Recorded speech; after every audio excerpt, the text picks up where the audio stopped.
ceviches, tilapias, camarones y nuestra gran especialidad, conchas asadas, pasta de camarón y el encebollado Las Vegas. Atención, desde las 7:30 a 5 de la tarde. Las Vegas Restaurant, calle Amazonas, entre 5 de agosto y Riobamba.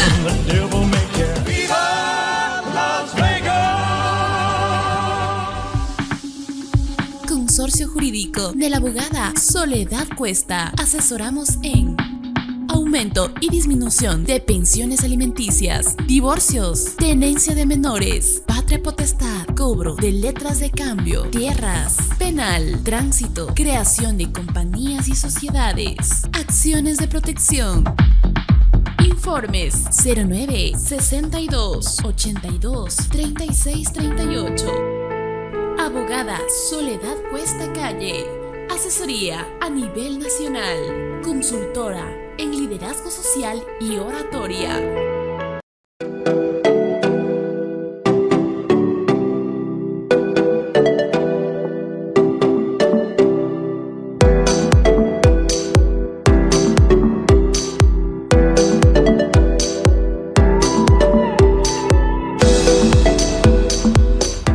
Amigos de Casa Independiente Amazónica, sean bienvenidos a esta su nueva edición de Con un Café, un programa muy especial planificado para todos ustedes en esta noche, acompañados de uno de los candidatos a estas elecciones anticipadas para la Asamblea Nacional por la provincia de Morona Santiago, Marcelo Jaramillo. ¿Cómo te encuentras? Muy buenas noches.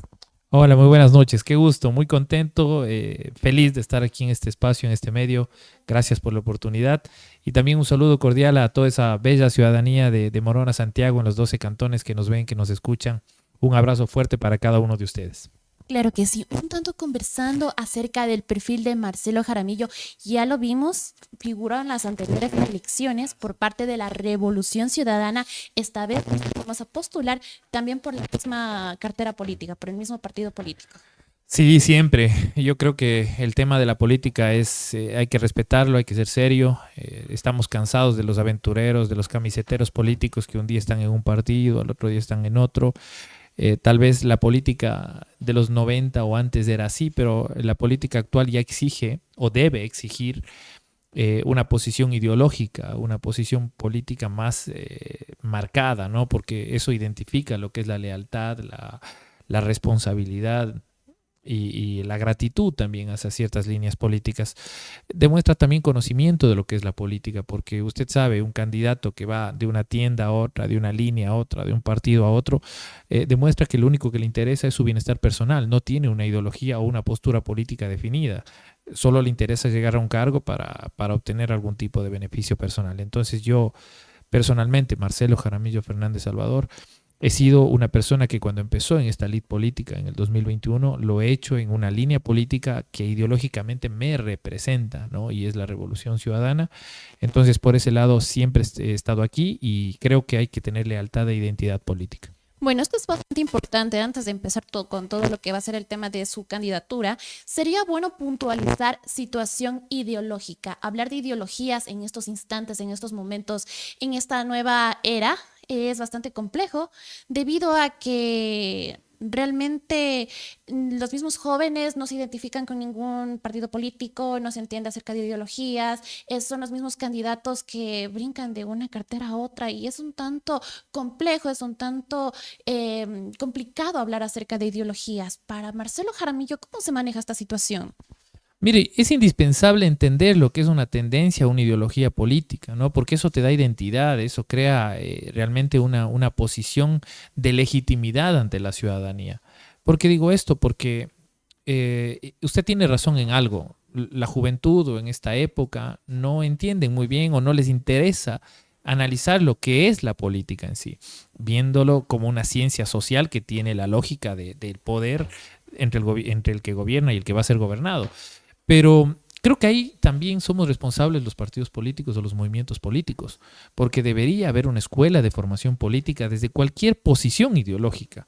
¿Para qué? Para que exista identidad, para que exista legitimidad, para que la persona no entre a un partido político pensando que ganarse una alcaldía, ganarse una prefectura, una concejalía o una asamblea es un premio de tipo económico. No, no, estás por un tema de identidad política. Y esto es realmente algo importante porque demuestra que eres una persona que vas con una tendencia política. Se ha satanizado a la política porque no se la entiende, ¿no? Entonces nosotros creemos que es indispensable la formación política. Y es más, exigimos desde mi posición como Marcelo Jaramillo Fernández Salvador, a todos los movimientos políticos que formen líderes, que los jóvenes entiendan lo que es una posición política, que lo que es ser de una línea progresista de izquierda, o lo que es ser de una tendencia de derecha neoliberal, o de centro izquierda, o un progresismo liberal que también existe en la actualidad, ¿no es cierto? Entonces, son muchas tendencias políticas e ideológicas, pero es indispensable tener identidad. Caso contrario, estamos rodeados e inmiscuidos de un montón de aventureros políticos que pasan de partido a partido con la única intención de beneficiarse. Porque ese cuento o ese refrán ya gastado de que no, yo quiero servir a la colectividad, pero no tienes identidad propia, demuestra que te estás equivocando, que estás mintiendo, ¿no? Porque tienes que tener primero coherencia con lo que dices y con lo que haces. Entonces nosotros sí exigimos eso.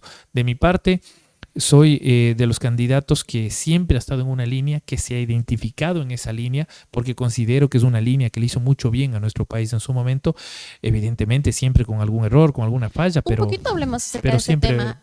orientado a lo bueno. La persona que en este momento representa toda el movimiento de la Revolución Ciudadana, siempre se considera que fue Rafael Correa. Rafael Correa. Es Rafael Correa. Claro, ya. Rafael Correa inició en otro partido político que era Alianza País. Alianza País se fundó bajo los preceptos del Summa Causa. ¿Cómo funciona la Revolución Ciudadana, la nueva propuesta que en este momento ustedes están liderando? A ver, bueno, la Revolución Ciudadana es un movimiento de tipo progresista de izquierda. Así nace e incluso así nació también Alianza País. Los preceptos del Summa Causa son preceptos que están establecidos en la Constitución del 2008 respecto al buen vivir. Ahora, eso es una cosmovisión mucho más grande, ¿no? El movimiento de nosotros se debe a líneas ideológicas muy marcadas de la izquierda progresista, ¿no? No la izquierda antigua, la izquierda de la Unión Soviética, aquella izquierda ortodoxa que estaba en otro sentido, ¿no? Esta es una izquierda de tipo progresista que busca mejorar los pueblos, busca igualdad en base a buscar precisamente las oportunidades de la gente.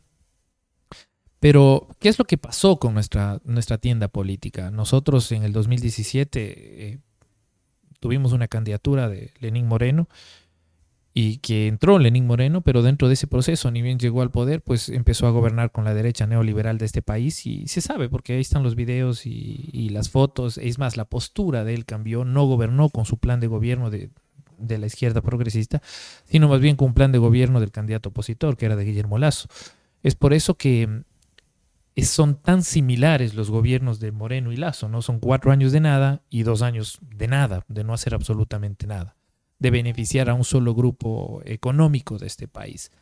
Entonces, nosotros representamos a una línea política de izquierda progresista, una izquierda progresista que busca la igualdad de la gente, que busca la igualdad en oportunidades, equiparar esa desigualdad que existe históricamente en nuestro país, porque somos el continente más desigual del mundo, ¿no?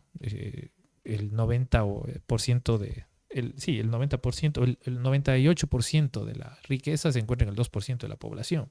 Entonces es realmente el continente más desigual. No digo el más pobre es África, pero sí el más desigual.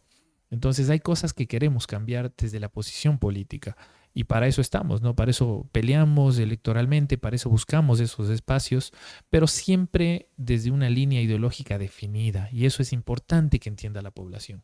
Perfecto. La gente que sigue a la Revolución Ciudadana, ¿lo sigue de manera ideológica o en sí a una figura como lo es Rafael Correa? Mire, yo pienso que hay diferentes pasiones, diferentes seguidores. Muchos están con él por lo que es la figura de Rafael Correa, por lo que significó para el Ecuador, porque puso al Ecuador entre los países que más redujo pobreza durante la década de gobierno de Rafael Correa, porque estableció números como el segundo país más seguro de Latinoamérica. Hoy somos el segundo país más inseguro, porque redujo los índices de desempleo a niveles históricos en este país, ¿no? Entonces tiene números muy favorables y eso hizo que mucha gente lo admire a él como líder, ¿no? Entonces la gente, a veces caminamos, estamos conversando o en reuniones y la gente nos dice, bueno, si es Correa, lo que sea, ¿no? Porque él nos trajo bienestar en su momento. Pero también hay personas que están por una posición no solo de seguir a un líder, sino también desde una posición ideológica política, ¿no? Que conocemos lo que es Rafael Correa, pero también tienes una posición ideológica. Hay otras personas que en cambio están por gratitud, porque muchas personas tuvieron la posibilidad de entrar a un hospital público con una enfermedad grave, salir curadas y sin pagar un centavo.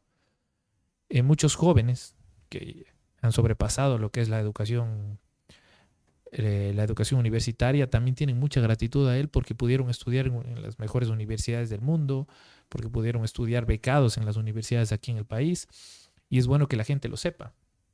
La última beca se dio con Rafael Correa. Nunca más se dieron becas estudiantiles a nadie, ¿no? Entonces eso demuestra que nunca hubo apoyo al sector educativo. Es por eso que hay mucha gente que sigue al correísmo por distintos factores, pero somos la fuerza política más grande de este país en este momento, ¿no? Perfecto, sí, es bastante notoria la situación con lo que se vivió en la última asamblea. Y volviendo a este tema sobre la última asamblea, lo que sucedió en el contexto político nacional, que es la disolución de la anterior asamblea, una asamblea que terminó con alrededor del 17% de aprobación.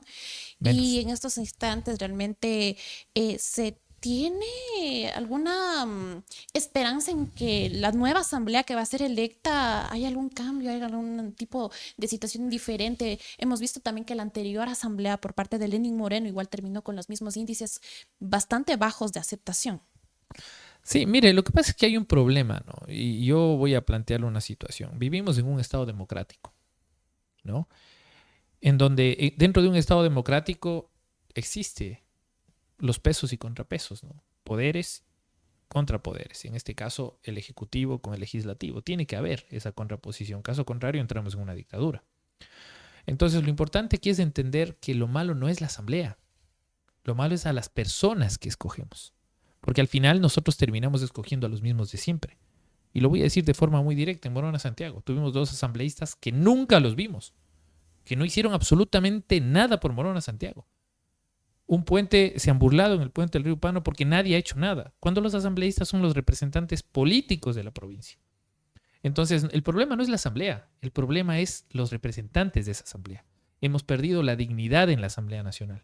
¿Qué es lo que necesitamos? Una Asamblea Nacional con personas que vayan realmente a pelear por sus provincias, a pelear por el país, que tengan la capacidad real de establecer proyectos de ley que mejoren la vida de los ciudadanos y así también que puedan hacer una fiscalización real en base a mecanismos de participación ciudadana, es decir, con la ciudadanía, no únicamente desde tu posición legislativa. Entonces, ¿cuál es la situación? ¿Cuál es la solución? Tenemos que escoger mejor. Aparte de eso, creo que es indispensable para devolverle credibilidad y legitimidad a la Asamblea Nacional. Es indispensable una reforma a la ley orgánica de la función legislativa para darle esa legitimidad a la función legislativa. Establecer nuevas reglas para la función legislativa.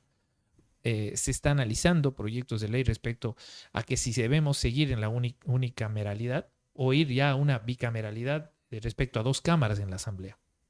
¿No? Cambiar la naturaleza del Parlamento. Pero yo personalmente considero que este país es muy pequeño para tener dos cámaras. Sin embargo, hay que establecer un proyecto de ley que le dé legitimidad y credibilidad a la Asamblea Nacional, porque es vital para la democracia. Pero tenemos que darle esa legitimidad, tenemos que hacer que realmente los asambleístas sean representantes políticos de sus provincias. ¿Qué es lo que pasa?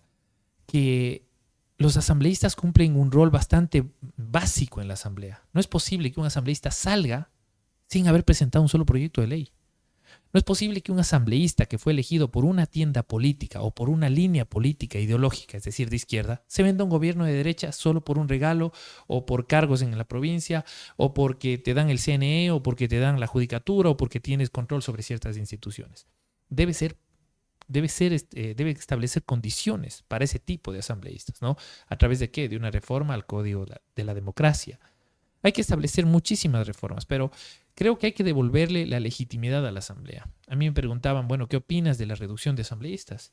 Yo pienso que es posible y tal vez sea necesario, pero hay que entender cómo, cuándo y dónde, porque la reducción de asambleístas que proponía Guillermo Lasso en las últimas elecciones nos perjudicaba a las provincias amazónicas, porque nos iba a quitar asambleístas a nosotros, no les iba a quitar a Guayas, a Pichincha, a Manabí, a las provincias amazónicas. Entonces hay que entender bien el contexto de qué es lo que nos beneficia y qué es lo que nos perjudica. Y en esa línea sí establecer nuevas reglas del juego para la Asamblea Nacional. Perfecto, hablemos acerca de Marcelo Jaramillo. Es un joven abogado. Realmente ya se lo vio en las anteriores elecciones, se postuló para lo que era la alcaldía de aquí del Cantón Morona. Es importante señalar y realmente resulta un tanto más satisfactorio ver la manera en la que se está manejando en este momento la política, pues existen muchos perfiles jóvenes que en este momento ya se encuentran interesados Claro. respecto a este tema. Así es.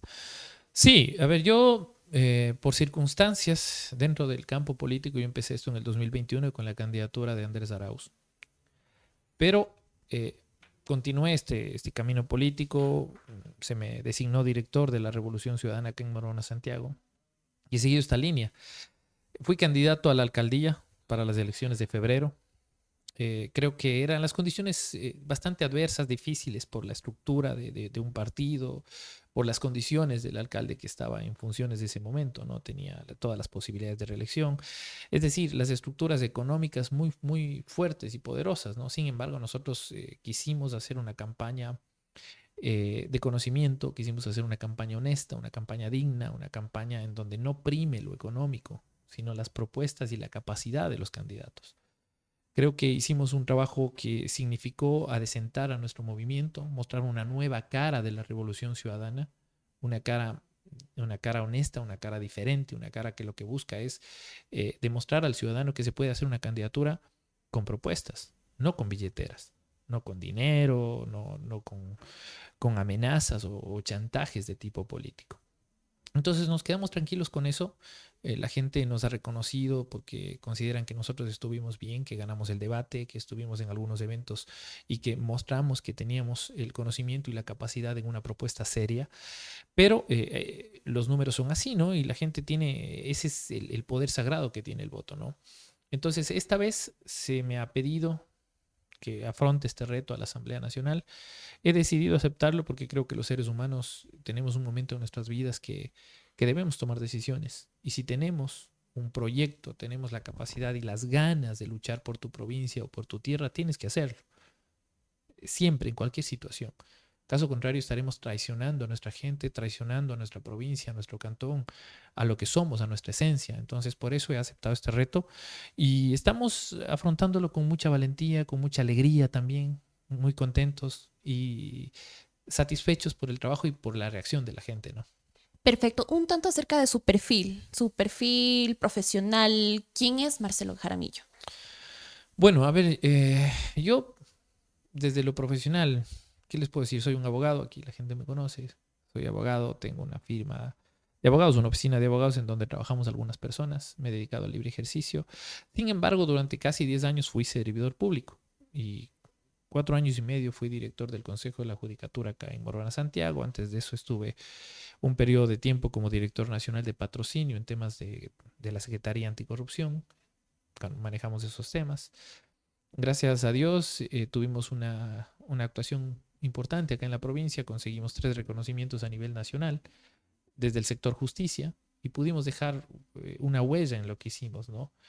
Desde lo académico, lo que les puedo contar es que yo soy abogado, eh, soy maestrante de Derecho Internacional Económico, tengo una maestría en Derecho Penal Económico, tengo un posgrado en Litigación Oral y Criminología y me dedico directamente a mi profesión en materia penal también, pero siempre haciendo crítica política, análisis político y económico del país desde la posición en la que estemos, ¿no? Y es por eso que se me ha pedido también que incursione en la política, porque muchas veces nosotros vemos, como se dice coloquialmente, vemos al toro desde lejos y nadie quiere entrar a la contienda electoral. Es muy fácil hablar desde nuestras redes sociales o hacer un comentario o hacer una crítica, pero nadie o muy pocas personas se atreven a tomar esta decisión. Y es una decisión difícil porque arriesgas y pones en juego tu familia, tu economía, porque tienes que afrontar gastos, muchas veces suspender tus labores normales de trabajo, pero creo que vale la pena cuando tienes un proyecto serio, cuando quieres a tu tierra, cuando quieres a la gente y cuando dices, bueno, hay que hacerlo. Hay que afrontar estos retos. Y yo estoy en esa situación, por eso me siento muy contento y realmente estoy disfrutando muchísimo esta pre-campaña. Perfecto, en estos instantes aquí conversando con Marcelo Jaramillo, uno de los candidatos a lo que es la Asamblea Nacional por la provincia de Morona, Santiago. Nos vamos a un pequeño corte comercial y volvemos con más.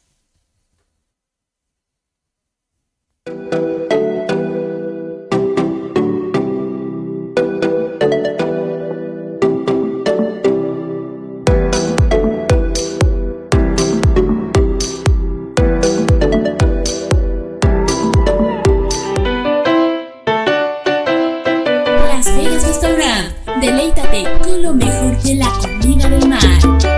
Ofrece desayunos, almuerzos y platos a la carta. Chaulafán, arroz con camarón y arroz marinero.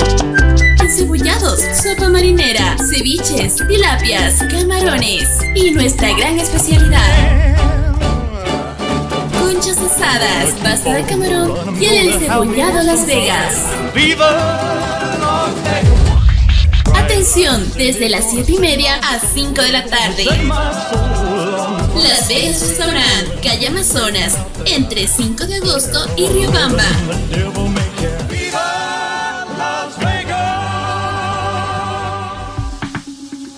Consorcio Jurídico de la abogada Soledad Cuesta. Asesoramos en aumento y disminución de pensiones alimenticias, divorcios, tenencia de menores, patria potestad, cobro de letras de cambio, tierras, penal, tránsito, creación de compañías y sociedades, acciones de protección.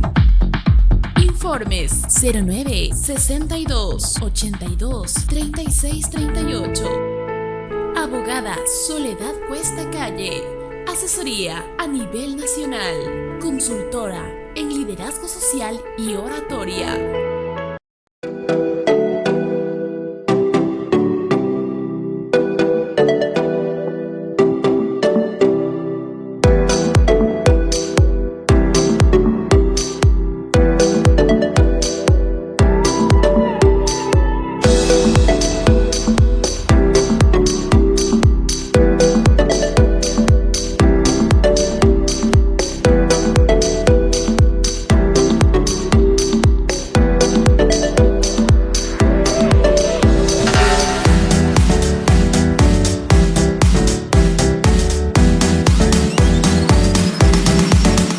Volvemos con más en esta noche aquí en Casa Independiente Amazónica, recibiendo a un invitado muy importante, Marcelo Jaramillo, candidato para la Asamblea Nacional por la provincia de Morona, Santiago, por la lista de la Revolución Ciudadana. Y un tanto estábamos conversando acerca de su perfil y en estos instantes vamos a hablar acerca de lo que usted plantea dentro de la Asamblea realizar. Es muy interesante porque, bueno, este programa está siendo designado para lo que es la conversación con las figuras políticas y usted es un candidato especial porque cuando se le pidió el plan de trabajo, indicó que se van a alinear al plan de trabajo de Luisa, de la candidata que va a salir para la presidencia. A ver, hay que entender una cuestión. Hay planes de trabajo que son de la presidencia, del binomio presidencial. Hay un plan de trabajo del burón, del bloque de Revolución Ciudadana como bloque de todo el equipo de candidatos asambleístas y que por lógica tenemos que llevar una misma línea de trabajo todos los asambleístas, ¿no? En términos generales, por ciertos proyectos de ley. Pero también tenemos un plan de trabajo provincial de Morona Santiago, ¿no? Lo que realmente Morona Santiago necesita respecto al tema de reforma legal e incluso fiscalización a nivel interno. Pero esos son los tres espacios, ¿no? Pero cuando decimos que nos alineamos al plan de trabajo de Luisa González es que evidentemente si somos de la misma línea política e ideológica, tenemos una posición similar cada candidato. No puede un candidato tener otra línea porque debería estar en otro partido, ¿no? Claro, eso no significa que cada candidato tenga la obligatoriedad de siempre estar de acuerdo con las decisiones de tipo ejecutivo. Más bien, la posición de nosotros es ir y establecer proyectos de ley a nivel nacional, pero también a nivel provincial, ¿no? Respecto a muchos temas y a muchas temáticas que necesita el país. Es como que le vuelve un tanto más orgánica la situación como partido. Es que tiene que ser así. Eso, mire, yo le digo algo, nosotros somos el único movimiento a nivel nacional que está totalmente estructurado y organizado. Porque así debe ser la política. Necesitamos tener coherencia en lo que decimos, pero también en lo que hacemos. Entonces, si los candidatos son de la Revolución Ciudadana, tienen que tener una línea política progresista de izquierda. No pueden irse con una línea neoliberal y llega al gobierno y me vendo al gobierno de turno porque sí. Precisamente eso es lo que ha significado que el decreto 741 se dé desde algún punto de vista por la desesperación de Guillermo Lasso de no querer enfrentar un juicio político. Porque el bloque de los 47 asambleístas de la Revolución Ciudadana que estuvieron ahí fueron los únicos que se mantuvieron firmes. Y eso demuestra una coherencia política e ideológica, que es necesario. Mucha gente o algunas personas me podrán decir, no, lo que pasa es que eso no sirve. No, es vital para la democracia. Es vital para la legitimidad, para tener identidad y para que se respete al país. Caso contrario, los asambleístas simplemente se venden y no importa las leyes que pongan, así sean en contra del pueblo, con tal de tener algún favor, una prebenda o simplemente quedar bien con el poder de turno. Eso es lo que nosotros no queremos. Y esta vez los candidatos de la Revolución Ciudadana tenemos muy clara la posición y tenemos un bloque muy marcado, muy sólido, pero es evidente que cada candidato responderá a la realidad de su provincia. Nosotros respondemos también a Morona Santiago, por supuesto que sí. Hablemos un tanto sobre el plan provincial que usted se había trazado como candidato. Sí, bueno, nosotros consideramos que hay muchas cosas que hacer en Morona Santiago, como a través de proyectos de ley, ¿no? Básicamente, nosotros tenemos un plan específico respecto a la reforma o presentar un proyecto de reforma de ley a la ley amazónica, ¿no? ¿Qué es lo que ha estado pasando en términos generales? Siempre se habla acerca de la ley amazónica. ¿Qué es lo que ustedes plantean en sí? Mire, ¿cuál era la necesidad de la ley amazónica en su momento, ¿no? Establecer un régimen especial para la Amazonía, teniendo en cuenta que los recursos naturales que fortalecen la economía del país nacen de aquí. Pero no teníamos un régimen especial como lo tiene Galápagos, por ejemplo, ¿no? Y eso tenía que cambiar. Y se establece una ley amazónica con la finalidad de que tenga la ventaja o tengan ciertas condiciones específicas para la región, necesarias, porque somos una región pobre. Entonces necesitamos que si se está extrayendo los recursos naturales de acá, tanto en minería o petróleo, tiene que haber las condiciones específicas para que esos beneficios se queden en el territorio. Para eso nace la ley amazónica e incluso para beneficiar en temas laborales a la gente de Morona Santiago. ¿Para qué? Para que las hidroeléctricas, mineras o empresas de tipo petrolero contraten a personal de la localidad, de la provincia, de cada uno de los sectores. Sin embargo, considero que una de las fallas que tuvo la ley amazónica es que la normativa de tipo general estuvo bien, pero falta normativa secundaria que permita aterrizar esos beneficios en la ciudadanía. ¿Qué es lo que está pasando? Evidentemente se paga impuestos, por poner un ejemplo en el tema de hidroeléctricas, pero esos impuestos van de forma indirecta al Estado central a través del SRI, entonces no se quedan en los territorios, no se quedan en las juntas parroquiales, no se quedan en los cantones, no se quedan en las prefecturas. Y eso es lo que nosotros queremos a través de un proyecto de ley que realmente beneficie al territorio. Por eso es tan importante que se establezca eso. Además, nosotros creemos que es indispensable dentro de lo que es Morona Santiago también ir analizando cada contexto de la provincia, ¿no? Tenemos un cantón específico con una particularidad muy importante como es Palora, respecto al tema de la pitahaya y el té. ¿Cuál es el problema de la pitahaya? Más del 85% de la pitahaya del país se produce en Palora. Y sin embargo, Palora no tiene una regularización a nivel nacional sobre temas de pitahaya. Y es necesario hacerlo. ¿Para qué? Para que las condiciones económicas realmente beneficien a esos productores, a esos comercializadores y a esos pequeños productores de la pitahaya. Entonces necesitamos establecer una regularización urgente en el sector pitahayero de Morona Santiago. Y ese es un clamor de la gente. Es indispensable que nosotros trabajemos en eso. Mire, también nosotros pensamos que fuera de los proyectos de ley de tipo nacional y provincial, consideramos que es básico empezar a trabajar sobre real fiscalización en Morona Santiago, que no la ha existido, ¿no? Estos 2 últimos años, al tener 2 asambleístas de la misma línea de la prefectura, ha significado cero fiscalización, absolutamente cero, No existe absolutamente nada. Y la fiscalización es una competencia muy importante y determinante que tienen los asambleístas. La posibilidad de realmente fiscalizar a la administración pública. Los gobiernos autónomos son conocidos históricamente por ser nichos de corrupción. Es por eso que los alcaldes y prefectos se desesperan por llegar. O sea, la locura es llegar, los candidatos se desesperan por llegar porque piensan que han llegado a la mina de oro. Pero ¿qué pasa? Cuando existe una fiscalización real, tendrán que cuidar los recursos públicos, tendrán que cuidarse de la manera en que se contrata dentro de los gobiernos autónomos. Pero para eso no tiene que hacerse solo a través del asambleísta, hay que hacerlo con la ciudadanía, a través de mecanismos de participación ciudadana como son las vedurías. Nosotros planteamos crear vedurías ciudadanas en cada uno de los cantones, en los 12 cantones. Por ponerle un ejemplo, veeduría ciudadana de transparencia para el cantón Morona, veeduría ciudadana de transparencia para el cantón Sucúa, para el cantón Gualaquiza. Esta veeduría, conjuntamente con el asambleísta, se encargará de hacer un control exhaustivo a los procesos contractuales y al manejo administrativo y financiero de los gobiernos autónomos, e incluso de las carteras de Estado. No es posible que seamos una provincia en donde conocemos todo el mundo que la prefectura de Morona Santiago es un nicho de corrupción. Se han dado escándalos últimamente respecto a procesos contractuales que ya se sabía que estaban sobredimensionados en $120,000 para la compra de maquinaria, me parece. O que en la prefectura se exija que se dejen los celulares afuera para empezar a negociar dentro de las oficinas. O que la institución en sí, la prefectura, deje tanto que desear a nivel provincial, porque para lo único que sirve son para eventos de belleza. Entonces, eso sí que nosotros criticamos. La prefectura de Morona Santiago es un completo desastre. Y lo sabemos desde hace muchísimo tiempo. Sin embargo, nadie hace nada y nadie dice nada. Nosotros vamos a llegar a la asamblea para poner las cuentas claras y las reglas claras respecto a lo que debe hacer una prefectura. Porque si es así, mire, yo he conversado con mucha gente y me decía, bueno, ¿para qué sirven las prefecturas? ¿En qué ayudan las prefecturas? Si tienen competencias duplicadas, tienen temas agropecuarios, también está el MAGAP o el MAC. Tienen temas de asuntos de tipo internacional, está el tema, o temas turísticos, también está el Ministerio de Turismo. Es decir, son competencias totalmente compartidas. Tienen el tema de la vialidad rural.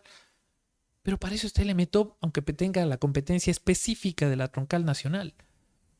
Pero al final solo se debería establecer las condiciones básicas para que realmente funcione la administración pública. ¿De qué sirven las prefecturas?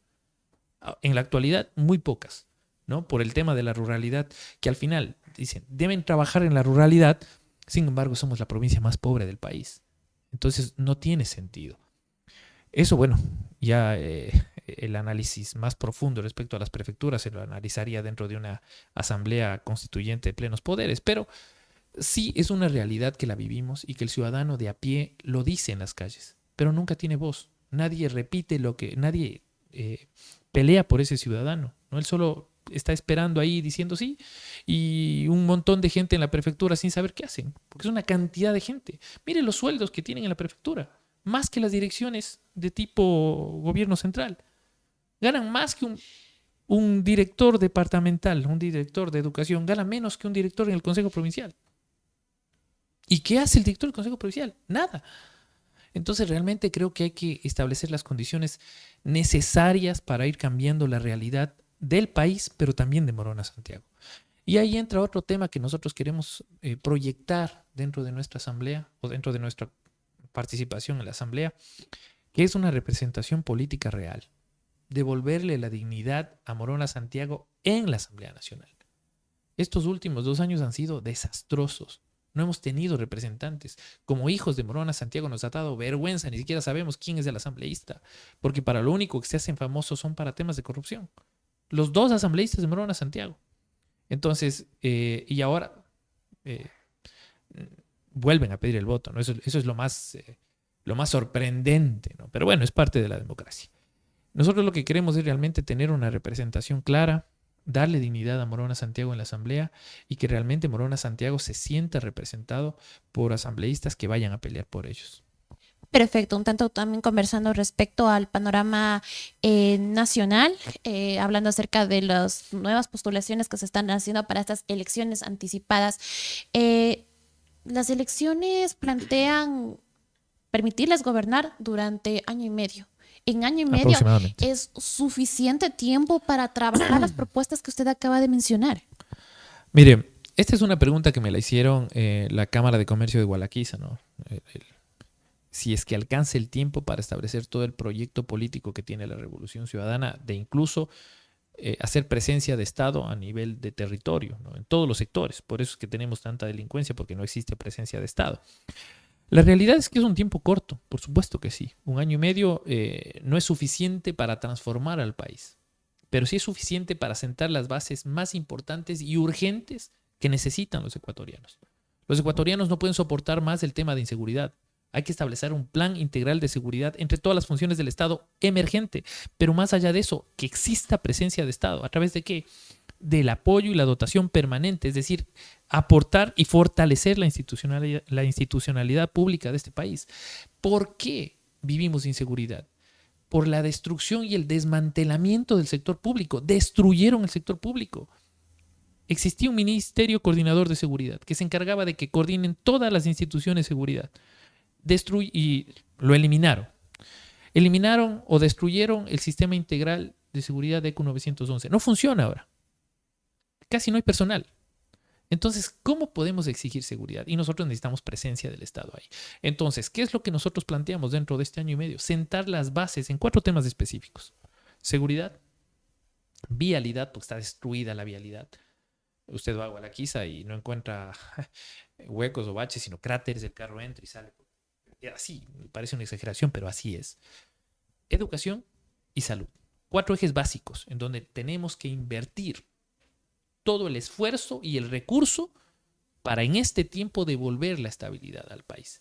Para iniciar, para plantar la semilla y que empecemos a trabajar en una reactivación de tipo económico y productivo. Pero tenemos que atacar los problemas más graves. La ciudadanía se muere en los hospitales sin poder comprar medicina afuera porque los hospitales no tienen nada. Entonces hay que invertir en el Estado. Y para eso sí, nosotros en ese año y medio vamos a sentar las bases y luego de ese año y medio, en el 2025, que vienen las nuevas elecciones, el ciudadano tendrá la posibilidad de castigarnos en las urnas si es que realmente nosotros no cumplimos con estos ofrecimientos o realmente premiar a un proceso que está orientado a buscar mejorar las condiciones económicas. O sea, en el caso usted de ganar, ¿se volvería a postular para las siguientes elecciones? No, en mi caso yo no hablo de mí directamente, hablo del movimiento Revolución Ciudadana y de lo que implica nuestra posición política. Yo no puedo hablar todavía no hemos ganado, no podría hablar de una reelección, pero sí como movimiento estaremos presentes, por supuesto, en todas las elecciones. Somos la fuerza política más grande de este país, entonces vamos a estar en las elecciones, pero es importante que el ciudadano conozca que tenemos una posición y un proyecto claro para sentar las bases y los cimientos de un Estado nuevo. Y hacerlo en tiempo récord. Mira, ya pasó, por ejemplo, en Brasil, ¿no? Después del bolsonarismo, que destruyó la institucionalidad pública de Brasil, se creía que Lula no podía hacerlo en tan poco tiempo. Sin embargo, en 6 meses se han reactivado los números económicos de forma sorprendente. ¿Por qué? Porque se invierte en obra pública, se invierte en infraestructura, se invierte en la gente, se trabaja con la gente. Y eso es lo que nosotros planteamos.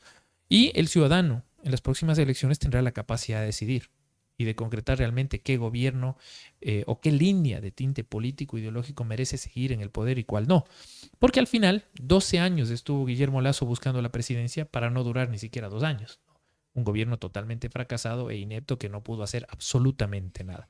Entonces nosotros tenemos un plan para trabajar en ejes emergentes, ¿no? Emergentes y sentar las bases y los cimientos para que nuestro país siga creciendo a futuro. Es un proyecto largo, ¿no? Perfecto. Conversamos un poco acerca de situación de Luisa González. Claro que sí. Candidatos, realmente ahora el CNE presionó con el asunto de paridad de género. Se ha buscado poner candidatas mujeres dentro de lo que son los perfiles para la vicepresidencia, pero en el caso de Revolución Ciudadana rompe el molde y coloca una mujer como candidata a presidenta. ¿Por qué? Bueno, por muchas razones. Yo creo que la principal es por la capacidad que tiene Luisa González. No es por el hecho de ser mujer, porque históricamente yo creo que la mujer merece ese espacio. Creo que es importante que se le reconozca muchísimo tiempo en la que ha habido desigualdades, esto hay que decirlo de frente. Y merece ese espacio, merece esa oportunidad. Pero yo personalmente defiendo a Luisa González no por el hecho de ser mujer, sino por la capacidad, la fuerza, la valentía y la tenacidad que tiene como mujer, como profesional, como servidora pública, porque es una persona especializada en temas de desarrollo. O sea, no es una persona que viene a improvisar, conoce el sector público desde adentro, ¿no? Y eso a nosotros nos permite tener una seguridad. Yo, por ejemplo, me siento muy seguro siendo el candidato de Luisa González, porque sé que es una gran profesional, sé que es una gran representante de lo que significa la fuerza ecuatoriana, la tenacidad, la valentía, porque ella es una mujer que afrontó desde muy joven problemas y sin embargo se superó, se levantó y siguió peleando en la vida. Y es una gran representante de lo que significa Rafael Correa. Entonces, para nosotros no existe el tema de una posición sexista o que la mujer no debe estar. Por el contrario, siempre hemos creído que la mujer es muy importante, que los dos géneros son importantes y que vamos a seguir en esa lucha. De hecho, nosotros siempre, desde la Constitución del 2008, empezamos a poner las reglas claras por el tema de paridad de género. Y eso es importante. Y somos el único movimiento político con una candidata a presidente, Luisa González. Y yo personalmente, como Marcelo Jaramillo, me siento muy contento y muy orgulloso de que ella esté al frente. Perfecto. Las anteriores elecciones fueron un tanto distintas debido a que hubo 16 candidatos y para Arauz fue bastante complejo porque hubo la división de votos. Sin embargo, a la primera vuelta se fue con alrededor del 30% de votación. 32. 32%, perfecto. ¿Qué se aspira con Luisa González? ¿Sucederá lo mismo que pasó con Arauz? ¿Qué sucederá con ella? Porque prácticamente tenemos 8 candidatos y es la mitad, pero igual sigue representando división de votos. Mire, yo pienso que hay que hacer un análisis más específico y minucioso de la realidad política del país. La candidatura de Andrés Arauz en el 2021 fue muy diferente a la de Luisa González. No solo por la cantidad de candidatos que estaban, sino por la realidad y la coyuntura política que se vivía. Era una época muy difícil para nosotros como movimiento, como tendencia política. Tanto es así que no teníamos ni partido. Tuvimos que salir a través de un partido prestado, la lista 1, pero era una coalición de movimientos que se llamaba UNES, ¿no? Y esa coalición de movimientos pues no tenía un orden propio y eso nos causó algunos problemas. Tuvimos que salir por un movimiento prestado que era la 1 de Jimmy Jairala, me parece que se llamaba Centro Democrático. O sea, ni siquiera era una casa propia. Entonces fue muy difícil. El contexto político era muy difícil porque teníamos a un gobierno como el de Lenín Moreno que nos atacaba y nos atacaba y nos atacaba. Y al final, a pesar de todo eso, a pesar de toda esa realidad, Andrés Arauz gana la primera vuelta con un 32%, ¿no? Entonces, el contexto político actual es totalmente diferente. Nosotros somos la primera fuerza política en donde hemos ganado en las principales ciudades del país. En Guayaquil, la provincia del Guayas, Pichincha, tenemos la prefectura de La Suay, Manabí, Esmeraldas, es decir, las provincias más pobladas, Santo Domingo. Ese contexto político hace que la realidad sea totalmente diferente y que nosotros estemos seguros de que Luisa González va a ganar en la primera vuelta con más del 40%, porque es una realidad que nadie puede negar que la situación política es distinta. Nosotros no lo decimos con un exceso de triunfalismo, lo decimos con optimismo, lo decimos con alegría, pero en las calles se siente, en los cantones se siente, en las parroquias se siente que todos hablan de Luisa González, ¿no? La candidata de Correa. Entonces, para nosotros eso es muy importante, muy significativo y estamos seguros que Luisa va a ganar en la primera vuelta. Me quedo con esta frase, la candidata de Correa. ¿Qué sucederá cuando Luisa González gane la presidencia en el caso de darse? ¿Qué sucederá con Rafael Correa? ¿Se plantea darle algún indulto para que vuelva al país? Porque prácticamente Revolución Ciudadana es Rafael Correa. A ver, Rafael Correa es nuestro principal líder, nuestro más grande líder y es una corriente política. Es el líder más grande de la vida republicana de este país. Eso está claro ya en los libros de historia y está claro en la realidad política del Ecuador. Eso es verdad. Ahora, Luisa González viene a gobernar el Ecuador. Viene a gobernar nuestro país. Con apoyo y asesoramiento de Rafael Correa, sí. Desde el lugar que esté. Entonces, este apoyo y asesoramiento puede ser en cualquier lugar. No es necesariamente tiene por que supuesto. llegar a De hecho, la campaña está nuestro máximo líder, Rafael Correa. Siempre. Porque él es la imagen y la fuerza de nuestro movimiento. Pero ya refiriéndonos al tema de indulto, hay que tener claro muchas perspectivas. Nosotros consideramos y estamos totalmente seguros, y el Ecuador ya lo sabe, ¿no? A él se le montó un juicio y se le estableció una sentencia por influjo psíquico, ¿no? Por influir psíquicamente en las demás personas. Entonces esto es así de absurdo suena, ¿no? Y nosotros sabemos que ese proceso se va a caer en cortes internacionales o en las instancias que tengan que caerse. Rafael Correa no volverá a este país por un tema de indulto. porque no existe la posibilidad de que se legitime que él ha cometido un acto delictivo.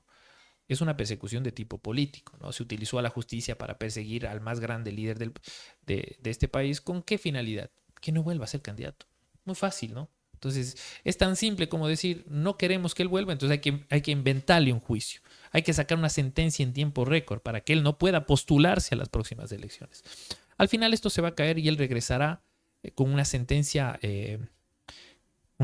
virada, si es que esa es la palabra, o no, en las cortes internacionales donde tenga que darse, y no a través de indultos. Nunca se ha planteado esa situación porque nunca hemos aceptado, ni aceptaremos, ni nadie aceptará en el país que Rafael Correa haya cometido algún delito, sino que más bien fuimos víctimas de esa persecución de tipo político de Lenín Moreno, que lo dijo muchísimas veces, ¿no? Quería verlo preso. Y al final, quien parece que va a terminar preso realmente por sus fechorías es Lenín Moreno, y posteriormente le seguirá Guillermo Lasso. Lenín Moreno al inicio trabajó muy de cerca con Rafael Correa, se los veía bastante cercanos. La gente que en un tiempo siguió a Correa apostó por Lenín Moreno, porque prácticamente pensaron que se iba a legislar de la misma manera, pero ¿cómo sucedió este fraccionamiento? Y la herencia que quedó en estos instantes, ¿cuál es? Mire, Lenín Moreno, lo voy a decir de forma muy clara y directa, porque creo que en las campañas debe ser así. Lenín Moreno debe ser lo peor que ha dado Latinoamérica en este país. Es el sinónimo de traición, de mentira, de engaño. Nosotros nos hacemos responsables. A mí en alguna entrevista me dijeron, pero ustedes lo pusieron. Por ustedes él ganó. Ahora le dicen inepto. Es que es inepto, pero por ustedes ganó. A ver, nosotros nos hacemos responsables de haberlo puesto ahí, porque ganó con el correísmo, ganó con la imagen de Rafael Correa, pero la derecha lo compró. El sector financiero de este país lo compró. El sector empresarial de este país lo compró. Tanto es así que existen fotos, videos en donde él está con toda esta gente. Y no solo eso, los procesos y la manera en la que gobernó con la derecha. En todos los proyectos de ley. Todos los proyectos de ley que puso o que impuso Lenín Moreno fueron aprobados y seguidos y acompañados de la línea de Guillermo Lasso y de toda la derecha ecuatoriana. Nosotros fuimos sus opositores en la Asamblea. Eso quiere decir que nosotros estuvimos en contra de ese tipo de gobierno. Entonces sí, nosotros nos hacemos responsables de haberlo puesto, pero la derecha lo compró. Ellos lo manejaron. No gobernó con nuestro plan de gobierno. Gobernó con el plan de gobierno de ellos. ¿Y qué es lo que pasó? Que su misión únicamente fue destruir a la Revolución Ciudadana. Fue enterrar a la Revolución Ciudadana. Pero como dice Rafael Correa, no se dio cuenta que éramos semilla, ¿no? Al enterrarnos empezamos a surgir y cada vez más fuertes. Entonces, en este momento nosotros somos la fuerza más grande de este país, y Lenín Moreno, él sí está huido por sus actos de corrupción que al final terminan persiguiéndole a él mismo, y nosotros vamos a regresar como Revolución Ciudadana porque así la ciudadanía necesita y lo quiere. Perfecto, en estos instantes compartiendo este espacio con Marcelo Jaramillo, candidato para lo que es la Asamblea Nacional por la provincia de Morona, Santiago, por la Revolución Ciudadana. Ya en el trayecto final, en la recta final de esta entrevista, sus palabras, sus últimas impresiones para la gente que ahora lo está observando a través de Casa Independiente Amazónica y el día de mañana a través de nuestro reprise, a través de Digital TV Canal 28. Bueno, primero quiero agradecerle a usted por este espacio, por la oportunidad, por haber compartido esta charla tan amena, tan bonita, tan relajada sobre temas tan importantes a nivel nacional. Muchísimas gracias por el espacio, porque es muy importante este tipo de espacios para poder llevar un mensaje, no solo mío, de todos los candidatos, de todas las tiendas políticas, y que el ciudadano al final decida por el mejor. Por eso valoro muchísimo estos espacios y la felicito y se lo agradezco. También agradecerle a la ciudadanía, a los que nos han visto, a los que nos escuchan, a los que compartirán, a los que reaccionarán a esta entrevista, porque considero que están cumpliendo con un rol importante de preocuparse por el futuro del país.